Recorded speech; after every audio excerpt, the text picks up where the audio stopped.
Thanks very much. I'll probably let that thread go, but if you can just pass on my thanks to Ms McNeil and all your foreign correspondents who work from difficult and sometimes dangerous parts of the world. Their work is greatly appreciated. I'm going to just change tack and come at you. I guess is this the last time you'll front an estimates? Oh, it depends. I may actually be here a couple of times next year, all right. Senator. We'll hold off your valedictory in that case, but it's good to see you again. Can you just run us through a couple of quick details of the current status of the ABC's journalism cadetship program? Yes, Senator. We are currently reviewing. We're currently interviewing at the moment. I think we have 8 journalist positions that we're opening up for next year, and that interview process, I think, is well underway, and selections are close, I believe. All right. Is that your usual annual intake? Yeah, around that, Senator. 8 per year annual. Yeah. How long is a cadet trained for before they're qualified for a standalone position? About 12 months, Senator. It's a 12-month traineeship program. Yep. And I'm presuming you don't offer a guaranteed position at the end of the 12 months? No, but I think the practice is that most will continue on with us, Senator. And is that the normal? Yeah. That's in the moment. Okay. How are the cadetships changing? Your expectations and your demands on your journalists are changing. Technology is driving a part of that. Audience expectations driving a part of it. Your platforms are changing. How is the cadetship program changing to reflect those different demands that you're placing on your people?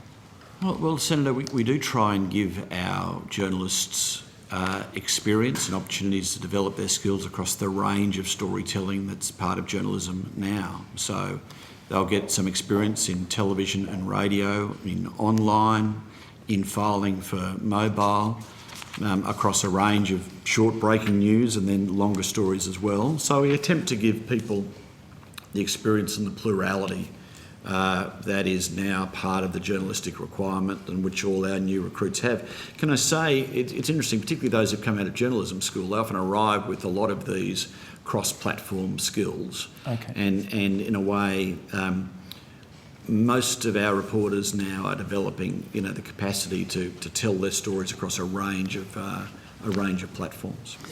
All right, let me park that for a second. Let me just change tack briefly. What was the cost of implementation of your HD iView streaming? Rough numbers. I'd have to take that on note. It hasn't been implemented yet, Senator. HD iView, no, iView is not an HD yet, and so we are looking at that right now, and we will be able to report on that in the future. Okay. Are you anticipating increased operating costs relating to user bandwidth? Yes, absolutely. We had a brief run-in a year or two ago around the possibility, or maybe a run-in's putting it a bit strongly, about the possibility of the ABC charging for premium or HD content. Is that still on the table? Well, look, I think it's, quite frankly, in the marketplace, I think it's hard to do in that the ABC was an early leader in iView. I think we really led the sector in this. And if you look at catch-up services, which is what iView largely is, neither 7, 9, 10 nor SBS are charging for catch-up services. In fact, catch-up is largely viewed as, in a sense, a free-to-air window. So I think it would be hard for the ABC to charge for iView if, in fact, none of the other catch-up services were being charged. And I think in that respect, iView is different from a Netflix or a Stan or a Presto, which is a subscription video on demand service, which is different to catch-up. All right. My personal view is I'm glad to hear you say that, but then there's a consequential impact on your bottom line. Yeah. Well, Senator, we did get some extra money for CDN costs, which is the content distribution, the streaming that we do for our websites and services like iView. That was funded in the previous triennial funding, and we need to bid for that again as part of our current tri-funding bid, and we will look to do that. All right, I'll come to that in a bit. How is that a contracted out service? Who hosts those streaming services, or is that something that there are a range of providers that we've worked with over the years, Senator. Who do you use at the moment? Well, we've used Akamai, and Hostworks, and is Amazon Wireless is a little bit of Amazon. So I must say the market's improved a little bit for us. Some years ago there was only really one provider who could deliver, but now others have entered the market and there's more competition in the market. Were you intentionally wanting to sound as though you were speaking in past tense? Is there a particular provider that you're using at the moment, or do you still use a range? We're still using a range, I think. Yeah, but predominantly Akamai. Okay. But we've been out to tender a few times on it, Senator. I mean, and can I say, it's a very important area of our cost base because demand is increasing so significantly. Yeah. We are now playing out 30 million programs a month on iView. A year ago, it was 20 million a month. Sorry, can you just run that back to me? 30 So million. we are playing out on iView 30 million programs a month. A year ago, it was 20 million programs a month. Very significant increase. A lot of it's been driven by ABC Kids and the ABC Kids app that we launched earlier on this year.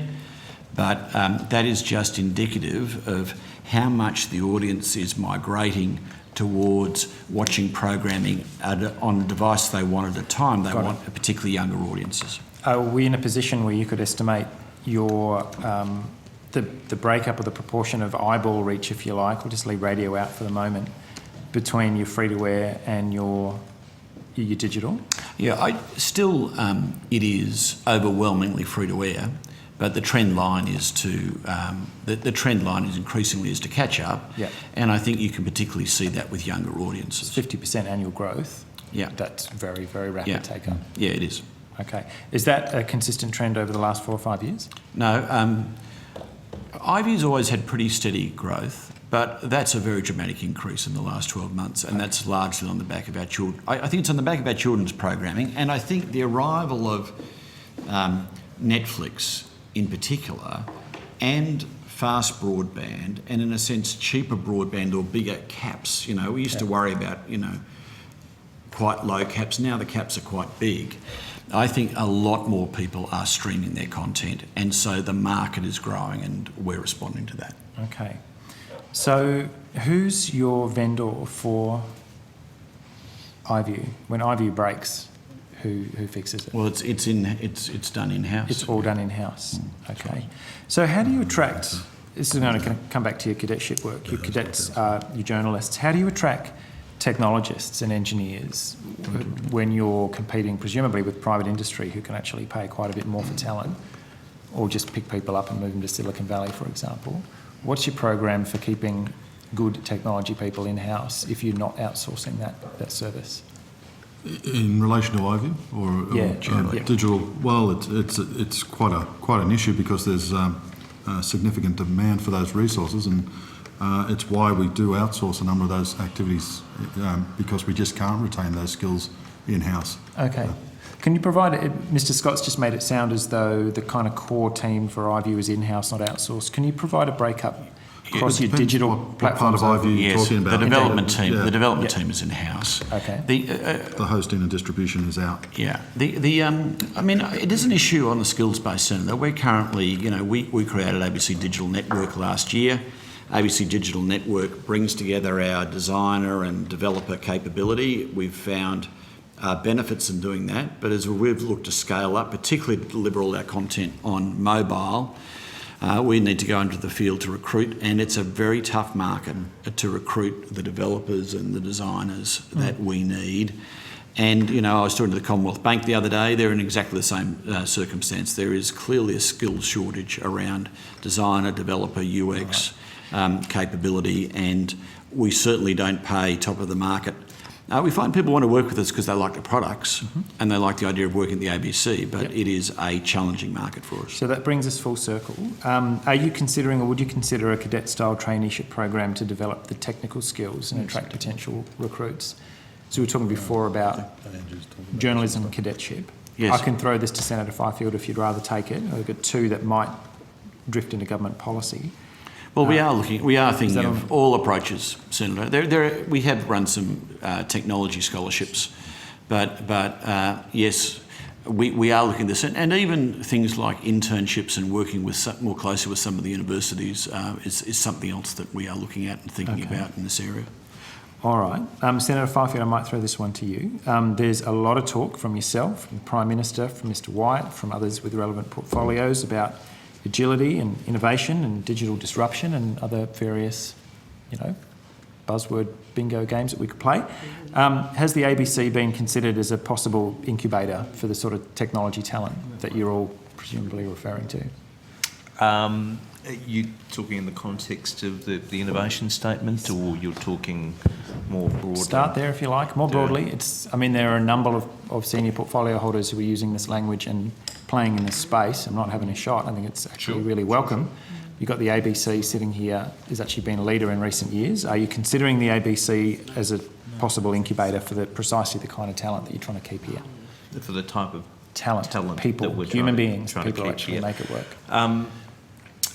Well, the ABC's operational decisions and how they seek to engage people and the sorts of people they seek to engage and employ and their conditions and the things that they do are, and I'm not seeking to avoid the question, but they are legitimately matters for the ABC management. As a government, we don't have the capacity to direct the organisation as to how they might seek to construct themselves internally, the sorts of people that they might seek to engage. So I guess that's the broad answer to the question. But you do raise a very good point, Senator Ludlam, that the government should be mindful of the sorts of opportunities, the sorts of skill sets that the ABC as an organisation provides. All right. I'm glad that we're bringing some mindfulness to tonight's debate. That's really wonderful. So, Mr. Scott, that's just been thrown back into your court then. Is that something that the ABC is considering? Well, Senator, we will look at it. We are thinking through how we best create an environment where we can attract and hold on to this kind of talent in a highly competitive marketplace. And I think one of the things we realise is that we may not be able to hold on to everyone. Sorry, Mr. Scott. I'm not going to take it personally, Senator. Most of us don't have leave, so what I will do is I will suspend the hearing until we return back from the division. Okay. We've asked our colleagues to respectfully restrain from any other divisions, so try and get a clear run. I'll just pick up from where I left off, if that's all right. And sorry if this gets a little bit technical. Mr. Scott, can you just tell us a little bit about the content management system that you use to serve the whole variety of content? Mr. Pendleton's the expert in the content management system. Nice hand pass. All right. He spent his life working on it. He's an expert. I wouldn't say expert. The content distribution network is a service that we procure from a firm, a company by the name of Akamai. No, content management system. CDM? The CMS, not streaming. Oh, the CMS, the web. Sorry, yeah. That management system. That management system. So the content management system is a system that we've just completed installing within the organisation. A project that's run for about 3 years at a cost of roughly around $40 million. So how much? 40? Around 40.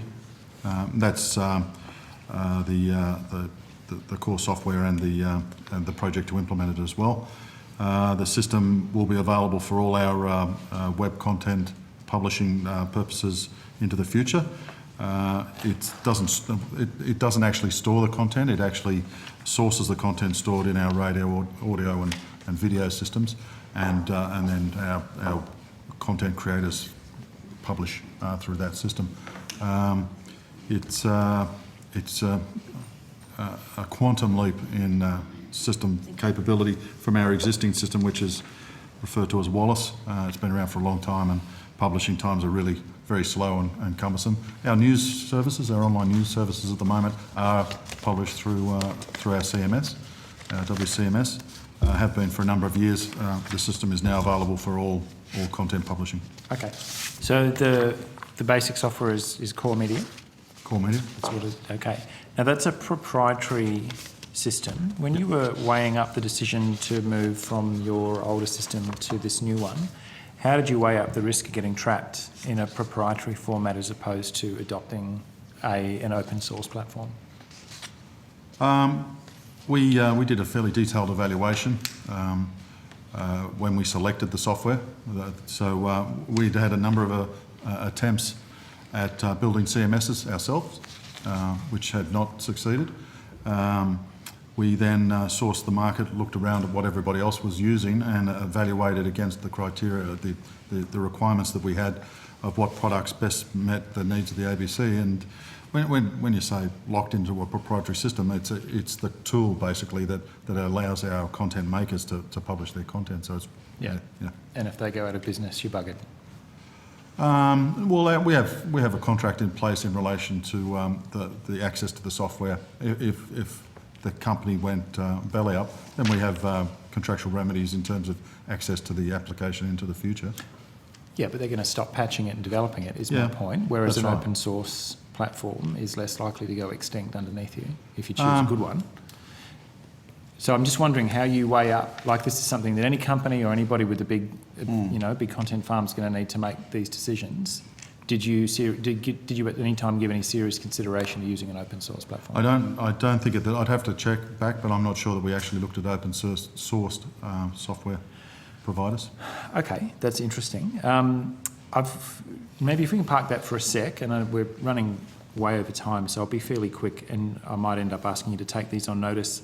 As long as you promise that nobody works on them over Christmas, I'm happy if you want to take a little bit longer to think these through.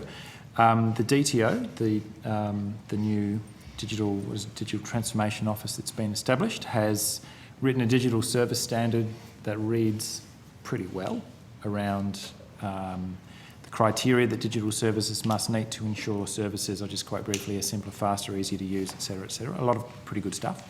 How is the ABC incorporating the digital service standard? You're one of the largest Commonwealth entities that publishes on digital platforms. We would look at that, but we're not necessarily bound by it. I think you might find that you are actually. Sorry? Why has it been written if not to bind Commonwealth entities? Well, it's a policy-related matter. The ABC is required to note and to... that's interesting. Yeah. Okay. And our decision around our system was made 4 or 5 years ago. Sorry. I wasn't Yeah. necessarily seeking to link the two. This is certainly broader than a choice of CMS. Yeah. So I'd jump sideways a little bit. But just coming directly to that question, what's the ABC done, if anything, to look at that services, the digital service standard? I'd have to take that on notice. Could you? Yep. Yeah, I'd be surprised to hear that you're making it sound, I don't want to put words in your mouth, like it's not particularly relevant, and yet your core business is increasingly... We would but let me take it on notice. Yeah, if you could. There are quite a number, I've got 14 individual criteria government agencies will be expected to. All right. I recognise your independence, your charter, a whole pile of other stuff that means a minister can't, wave a finger and force you to do stuff. But most of the criteria look actually pretty sensible, and so I'm wondering... In which case, we would certainly look at utilising any of that stuff. Okay.